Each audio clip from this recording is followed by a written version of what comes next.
Good evening, viewers. Welcome to this session. And today we're going to discuss Dr. Venkatesh, M.R. Venkatesh's book. So before that, let me just introduce you to Magesh Joshi. Welcome, Magesh. Thank you so much for having me. Thank you. Yeah. So Magesh is the publishing manager at Garuda, who will be discussing the book and its relevance today. So thank you for joining us, Magesh. Thank you very much. Yeah. So today we're talking about this book by MRV. So let me just show you the cover. And Dr. MRV is actually a very good friend of mine, very erudite speaker, and he's a leading advocate and author of 5 books, including his latest one, Discovery and Bharat, Christian Constitution in a Hindu Nation. Now, M.R. Venkatesh will be launching this book this month on the 9th at the Chinmaya Heritage Center in Chennai. So today, why this book is also relevant is that the book argues that India's constitution is heavily shaped by Western legal systems and constitutional frameworks rooted historically in Christendom, which have been superimposed onto an ancient civilizational Hindu society. So this is something that MRP has written about, and he's written about 5 books, and this is the latest book. So coming back to you, Magesh. So a very interesting book where you have a state versus society friction. It seems to pose that this legal and structural mismatch creates a persistent friction where the Indian state and its institutions, which comprises judiciary, executive, and parliament, often find themselves at odds with indigenous civilizational ethos and social traditions. When you read this book, what did you find unique about this book, Magesh? Yeah, I think let me just start with my most favorite chapter of all. It's chapter 6, and it is basically the title of the chapter is Christian, like Catholic collectivism versus Protestant individualism. And it talks about how both collectivism and individualism, as we understand in modern sense, have their roots in Christianity and the spread of Christianity all over the world.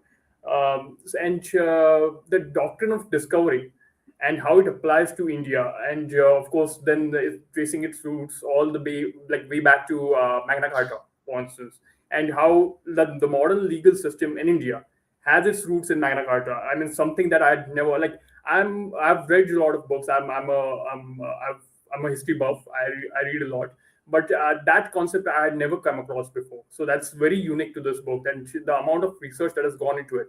It's and with evidence, of course. So it's a lot of problems that we see in India today, and when we actually study the history, and like MRVG has done and put it in the book.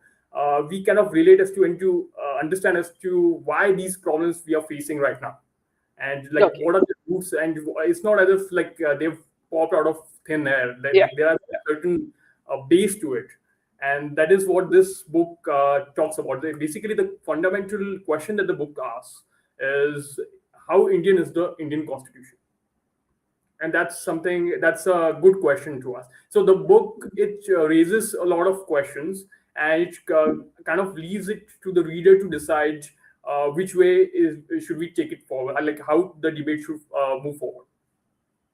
So, Magesh, we just saw what was happening in India, where the cockroach Janata Party, were using young Indian minds. They were targeted, triggered, and trained, and they were sort of brainwashed to create chaos. And frighteningly, it was, as if they were trying to decide how India should be ruled, you see, with absolutely no, wisdom behind what they were doing, apparently pushed by certain forces in the West. So, before we go on to the book itself, can you, sort of put a link to what's happening now? Well, what's happening now is forget about just the cockroach Janata Party. Even in my generation, I can say there's too much of individualism. So it's of course we will be digressing a lot, but just a short point about why this can be dangerous in the future. Yeah, so basically the individualism, when I'll just do what I want to do and I have nothing to do with what the society Ah, norms and so on. And I'm an individual, and basically I live my, and of course it stems from the monotheistic culture that believes in just one life. So if it's just one life, then you can just live it the way you want. You have nothing to do with the society, because you're not going to be born again, is the thinking that is behind it. So, and of course, again, this thought process came to India and permeated the system through the Christian colonialism, particularly the British colonialism. And that's the system that we have today. Yeah. yeah. So, okay, coming back to this point again, what makes this book so relevant now? Relevant now, of course, the rise of individualism, as I said, and of course the undermining of traditions. So I think two instances the author begins with, even in the preface and the very first chapter. The two instances are, number one is Nehru's discovery of the speech and on the eve of Indian independence, the trees with destiny, and I'll come to that. And the other is the Sabrimala verdict and how it influenced the author into thinking as to why is it that the Indian traditions are not understood by the very Indian system. So it's as if, like, consider if like a British system is not able to understand the British study traditions. It's unimaginable, right? It's like, okay, of course, it's like their native system, and of course they're going to understand the native traditions. It doesn't work the same way in India, where there is a constant conflict between the traditions and, of course, how they are understood in the mainstream or the legal system even. So that's what triggered this book. Basically, is what the author describes in the very beginning. And the second is Nehru's speech. If you want, I can elaborate on that, how it shaped author's views. Okay. In a short, yeah, in a nutshell. Yeah, sure. So in that speech, Jawaharlal Nehru basically says that the nation that was long suppressed is going to finally find utterance. So now on this, he's saying before India, or like on the eve of Indian independence. So basically, he admits that the nation has long been existing, and this is not the birth of a new nation. It's just that the nation is going to be free. So now the question is, the nation is going to be free, the nation is going to be independent. Then how are we really going to be independent from all the foreign influence we have had so far? Have we, and now so many decades after independence, have we actually achieved that independence in a true sense, and embraced our own nativist culture, religion, etc.? So that's the question that the author starts with, and then he moves on to basically make the case that we have not successfully done that. Basically, we have not successfully been independent of the foreign systems, and that's basically the crux of the, like the last 9 chapters of the book. Yeah. So basically, the author is challenging the notion that India was a newly born nation post independence, framing it instead as an ancient, wounded civilization, reclaiming its historical identity, which requires a governance model aligned with its indigenous roots, isn't it? Yes, indeed. Yeah. So, Magesh, can you tell me what sort of style does MRB use, to keep the reader engaged? Yeah. So he moves step by step. For instance, the latter part of the book is describes how the Christian concepts or the Western concepts exist, and how they have inherent conflicts between, like, for instance, collectivism and individualism, and how we have adopted both of those. Like, we have adopted conflicting ideas. Like, for instance, we have adopted the French ideas as well as the American ideas, which are inherently contradictory. Like, many authors have written on it, even the Western legal scholars, for instance, and we have adopted both of those ideas and kind of merge them, put them all Merge together. them. Yeah, so there's like inherent contradiction, and it plays out so many times in so many different cases that we see. So that's the latter part of the book. The first half just focuses on more on Indian history and the Indian Constitution. So the fourth chapter, for instance, it basically shows the readers it's a like long table spanning so many pages. How this is like, basically this is the section from 1935 Government of India Act, and this is the section in the Indian Constitution, and this more like verbatim is most of the times is the same.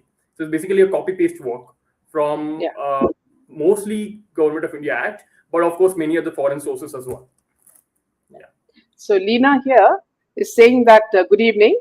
Our original constitution during independence should be followed, and its copies should be given to all colleges, schools inside India. Original constitution, and she probably is talking about the original Ramayana and Mahabharata pictures that were in the original constitution. But the Yeah, fundamentals of the constitution, a lot of those, like the fundamentals are still the same, the constitution that we have today in our hands. uh, So the author points out that that very constitution has several foreign influences. yeah. She continues with India's name should be officially Bharat. Our flag should be changed also. So that's patriotism coming out. And Shiv is saying, what is the logic in discussing the FCRA? Okay, this is another point. So let's go back to our topic. So, my next question is, if when you have read the book, which do you think are the best chapters that made you so engrossed? The best chapter is chapter 6, as I said. It compares collectivism and individualism, and how both of those, and even like modern ideals like too much like crony capitalism, for instance, or even socialism, are all products of these very ideologies that have evolved in the West over, say, 5-6 centuries. Yeah, and how those ideals were wholesale copied. Really sorry. Yeah, how those ideals were copied wholesale into our system without even giving it a thought as to how those will affect our native traditions. So basically the point, like if I were to summarize it, the point that the author makes is this: the collectivism shouldn't be at the cost of native traditions. So I'm Lena sorry. says, Yeah, go on. Sorry. yeah, No, please no, continue. yeah, the question. Yeah, Yeah. So Lina is saying remove socialist, secular words which Indira Gandhi had put inside. So yeah, the uh, author yeah, did this problem as well in the book. yeah. So what are the three Christian concepts dealt by in this book? The first is, of course, the doctrine of discovery, and of course the papal bulls that came out of it. Is and how that doctrine of discovery encouraged colonialism throughout, particularly the Puritan English Puritan thought process that basically gave it like the mindset to the Westerners that it was their duty to civilize and convert others to the Christian, which is the only true path to follow. And yeah, and how essentially that played out, not just in India. He's actually given examples of many other colonial countries as well. And looks that the book is like nearly 600 pages and it's full of block codes, references, and so on. So you'll get to know a lot, learn a lot actually. Yeah. And also the fact that it highlights how ancient Indian traditions emphasize responsibilities, decentralized power, and community pluralistic frameworks, contrasting sharply with the West's focus on rigid individualism and centralized nation state structures. Right. Exactly. And so basically the author makes the case that the original independence movement was propelled by Swaraj. And when we actually got Swaraj, or at least got the opportunity to have Swaraj, we didn't actually go for it. In the sense, we, after getting political independence, we didn't actually get civilizational independence. So Swaraj, that the movement that fueled the freedom struggle, was kind of not thrown out, but quietly sidelined. And somehow over a decade or so, a new system was set up that was not very, uh, I would say, relatable to the nativist mindset and the nativist traditions. Is what I would say. Yeah. So, what do you think are the five takeaways from this book? The five takeaways, of course, the book of, I mean, a lot of people usually know that the Indian constitution is not 100% Indian. A lot of people, both on left, right, center, they know that we have borrowed a lot. But how much we have borrowed, how we have borrowed it, and how that borrowing has impacted us, and how a lot of our present problem directly relate to that borrowing, and that too mindless borrowing, in the sense we didn't even think as to how that whatever, like certain sections or certain ideas that we're borrowing, how those may impact us and our future generations. That thought process was not, and there were some few people in the Constituent Assembly debates, during the debates, that made these points. There were Kamath and many others, but those voices were not given the kind of importance, or that even the points that they were making, those points were not given the needed importance, and those questions were not discussed as much as they should have been. And that those the questions that they raised didn't really have an impact as to uh, amend the constitution, or like the constitution framework, so to speak. So that debates, lot of those questions were didn't really left unanswered, and didn't really have a lot of impact. Yeah. So, who are the people who really should be reading this book? My generation is what I would say, because my generation keeps saying things, because like for instance, the title of the book is Discovery, right? So discovery, of course, relates to discover doctrine of discovery, and of course discovery of India by Nehru and so on. But also, like the way I say it is, there's or you like my generation uses a lot of like catchphrases like universal values. Now, are values really universal? Are there really any universal Yeah, values? absolutely. The answer is no, they're not. So what we consider as universal values, we actually quote unquote discovered those values once we had the Western framework that we did after independence, and also during the British era. But the colonization effect was felt far far more like the effect was far more devastating after independence, ironically, than it was before independence. And so my generation needs to learn as to how we got where we got now, where we have got now, and not to like just blame anyone, blame Nehru or blame Gandhi or blame anyone for that matter, but just look, like just actually understand the problem. And then of course once we understand the problem, then the debate can begin as to how we can fix those problems, what needs to be done. So again, first we have to acknowledge that the problem exists. That acknowledgement is what the book will like the book will achieve, in the sense like people will start to acknowledge that, oh, there's something wrong after all. Yeah. Like for instance, So there are, Madanlal Dhingra assassinated cousin Wiley, many Britishers started to recognize that there is something called quote unquote India problem, as the newspapers posted. So basically, that's the awakening moment that we have to like look forward to right now. so there are two questions from the viewers. One is, how will such a declaration unify the population? Declaration, as in what declaration? Can you elaborate on that hotspot? So we'll go on to the next question. Why are we discussing this topic? Will our constitution ever be changed in future? It should be questioned, and let's start from there. We should question the not just the constitution, but like the entire framework that we have. I'm not saying like discard those, abuse people or so on. Yeah. Of course, Take what is relevant. starts asking scholarly questions as to, is this really fitting to our ideals and also to modern times. So, and yeah, let's start the debate from there, and let's see where it takes us. Yeah. So how did you decide to read this book? What you say you're interested in history and such subjects. So what made you decide to read this book? I edited the book actually, so that's how I ended up reading it. But yeah, when I started editing it, I didn't realize the kind of magnus opus this was going to turn out to be.